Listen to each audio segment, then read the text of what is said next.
The Nvidia GeForce GTX 970 released in 2014, which at the time of recording is roughly 9 years ago, and it is still selling for a pretty big amount of money on the used market. And I'm curious, is it any good in 2023? Well, let's find out. So I am pairing the graphics card with a Intel i7 3770K, which is also overclocked to 4.3 GHz. This gets a score of roughly 4,300 in Cinebench R23. I'm also pairing this with 16GB of DDR3 RAM running at 1600 MHz. And you can also see all of the specs here in GPU-Z and CPU-Z. Without further ado, let's get into the games and benchmarks. Apex Legends at 1080p on the low settings ran relatively good. When I say relatively good, I mean perfectly fine. The 1% lows were roughly 100 frames per second, and the average frame rate was roughly 160 frames per second. So, if this was paired with a faster CPU, the 1% lows would probably be a little bit higher. But one way or another, you can pretty much get a high refresh rate experience, is that the right term? 144 frames per second almost, on a GTX 970 at 1080p. I also tried 1440p on the low settings, and it got roughly 100 frames per second on average with a 1% low of 80. This is actually a very impressive result. I am pretty shocked in how good this ran. Ark Survival evolved at 1080p on the high preset without motion blur, ran at roughly 55 frames per second on average with a 1% low of roughly 40 frames per second. This is somewhat unimpressive because I was expecting it to run a little bit better, but at the same time I just got done testing Apex Legends, which got 100 plus frames per second at 1080p on the low settings, so I guess I can't be too picky.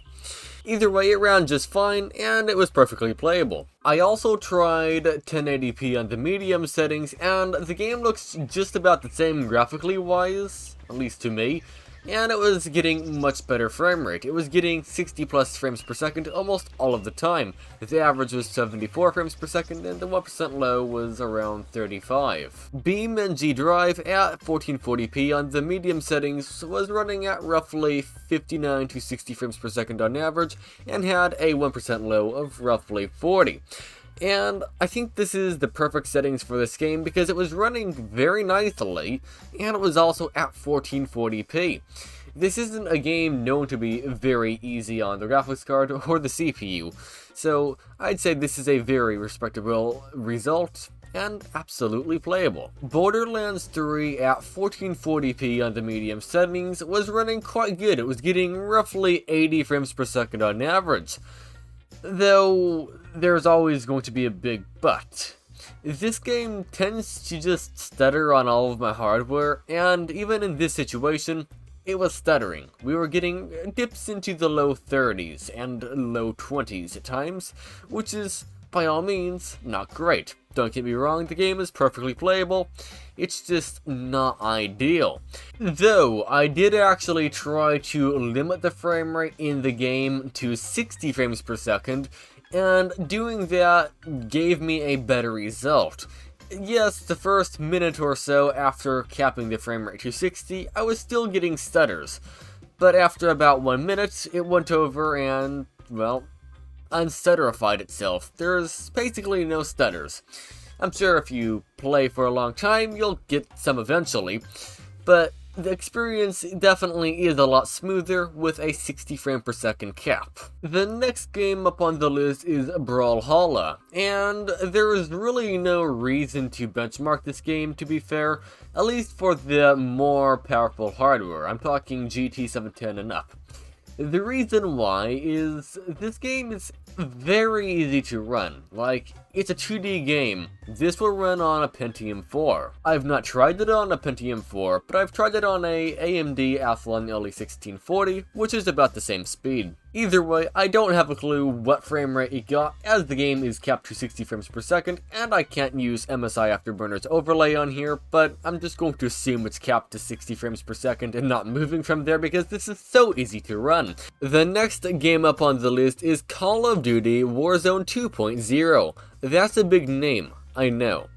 Either way, the game was at 1440p on the minimum settings, and I was also using FSR on ultra quality. And I cannot accurately give you a frame rate of what this graphics card can provide at these settings. The reason why is I was CPU bound. Yeah, you heard that right. CPU bound at 1440p on a modern game with a GTX 970.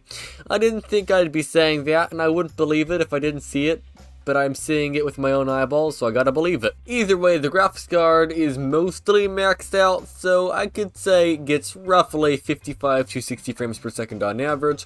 And yes, I know if I go over and raise the settings, it will be graphics card bound, but the thing is, if I raise the settings, the frame rate's going to be less, which isn't really accurate because most people who would play this game on this graphics card would play it on the low settings anyway. There isn't that much to be said about CSGO because it ran fine on the very low settings. I was still CPU bound and I was at 1440p, but all in all, the game got roughly 200 plus frames per second, and I cannot complain in the absolute slightest. It was a complete buttery smooth experience. I still can't get over the fact that I play much worse at a high frame rate though. But besides that though, the game ran buttery smooth for all the super competitive players out there, and even for the non-competitive players. And you could probably bump this up to 4K and be just fine as well. Cyberpunk 2077 was running at roughly 40 frames per second on average, with a 1% low of roughly 25. And the game, it was playable, I guess. There's not really anything wrong with how it ran. Yeah, it's not 60 frames per second, but it's still playable by all means. The only thing is, in this situation as well, 3 games in a row, I am actually CPU bound. Though I am only at 1080p, and I'm also on the low preset, and I'm also using FSR on ultra quality.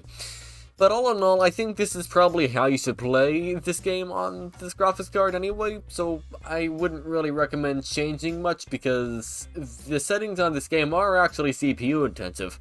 Not by much, but they are actually CPU intensive, and if I were to test them, it's not going to be running that good. The only real difference I could do is bumping the resolution up to 1440p, but I do think this is probably the ideal settings for this graphics card on this game anyway. The reason why is it is almost nearly maxed out. It's not completely, but it's getting close to being maxed out.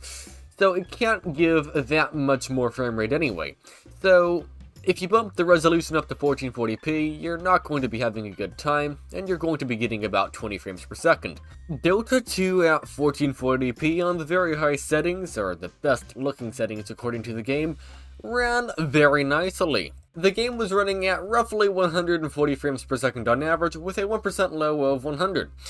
And all in all, I have zero complaints at all about how the game ran. I guess I can complain that it wasn't 1000 frames per second, but I mean at that point we're just getting silly, aren't we?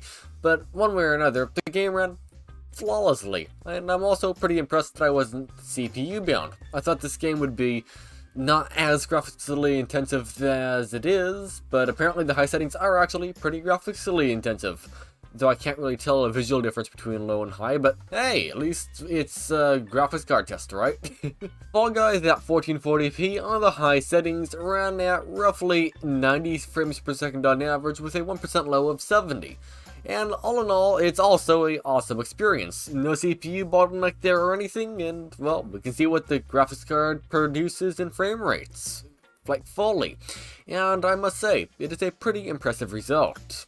And, well, I don't think I have to explain, but it's perfectly playable. Fortnite at 1440p on the low settings on DirectX 12 ran at roughly 100 frames per second on average, and had a 1% low of roughly 50. So, not ideal in the 1% lows, but that's sort of how Fortnite is. It's going to stutter no matter what you do.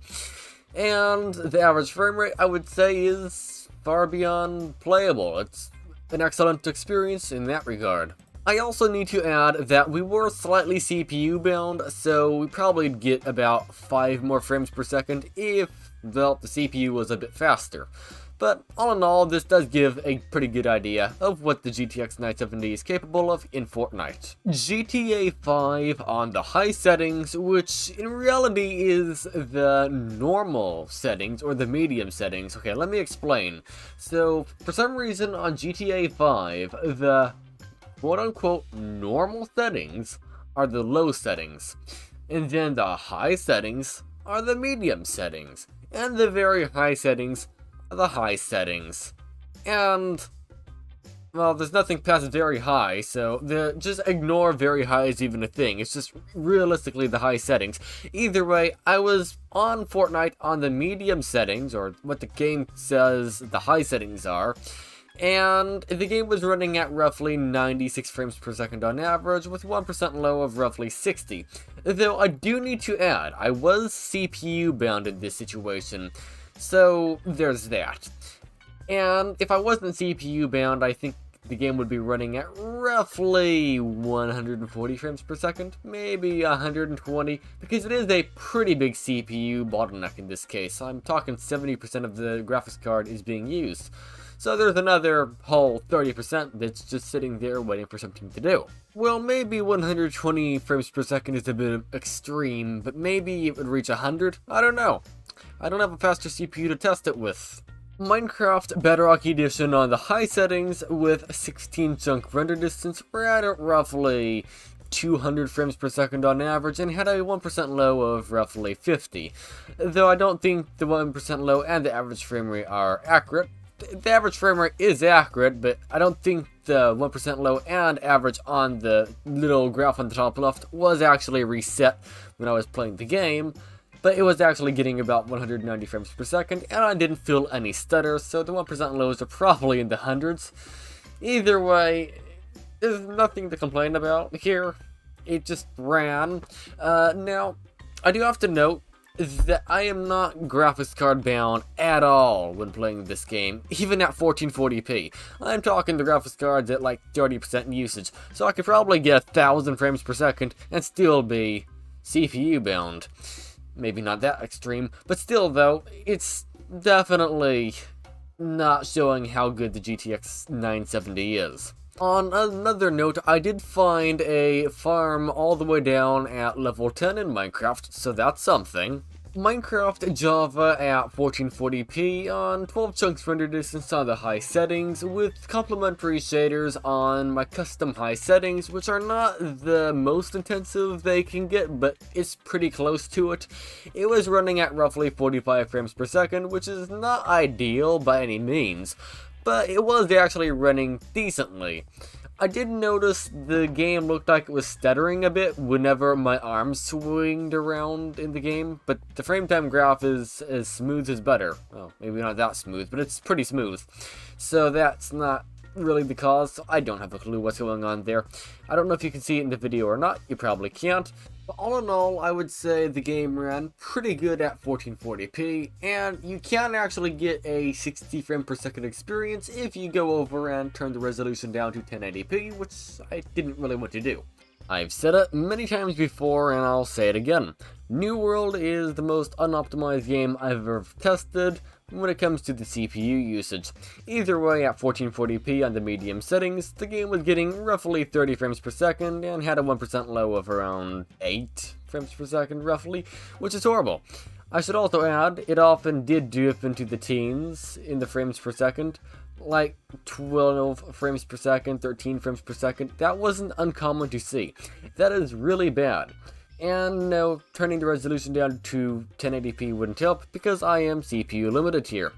And also, if I tried the low settings, it would also be CPU bound. It does help a little bit on the low settings though, because it is slightly less CPU intensive, but you're only looking at roughly a 3 frame per second increase, which is not really going to do much in this case. PubG at 1440p on the medium settings ran interestingly, so it did get around 70 frames per second on average, though the 1% lows were into the teens. Granted, they were almost into the low 20s, but no, they were 19.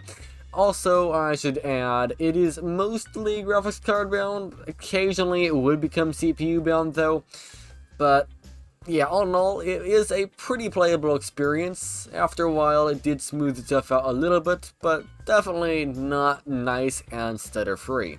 I should also add I am playing a AI match, because I am brand new to the game, and I have to play 10 AI matches before I can get into a public multiplayer map. Roblox Arsenal at 1440p on the highest Roblox settings was running at roughly 100 frames per second on average, with a 1% low of roughly 60 frames per second. So the game was running pretty much flawlessly, and there's really nothing to complain about in the absolute slightest, but I can definitely praise it. It's running very nicely. But at the exact same time, I am still CPU bound. So yeah, I can't really test out the graphics card in Roblox. Let's just move on to the next game. Rocket League at the high quality preset, or the high settings, was running at roughly 220 frames per second on average, with a 1% low of roughly 60. It was a very smooth experience, and it was a high refresh rate experience because it was above 144 frames per second.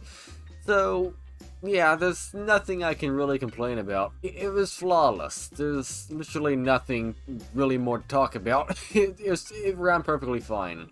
Alright, let's move on to the next game. War Thunder at 1440p on the medium preset ran at, I have no idea what frames per second, because MSI Afterburner does not work on War Thunder. But the game felt pretty smooth. I didn't feel any stutters that come to mind, and, well, that's about it. I really have no idea how it ran. I don't think it was reaching 60 FPS, but it very well could have been.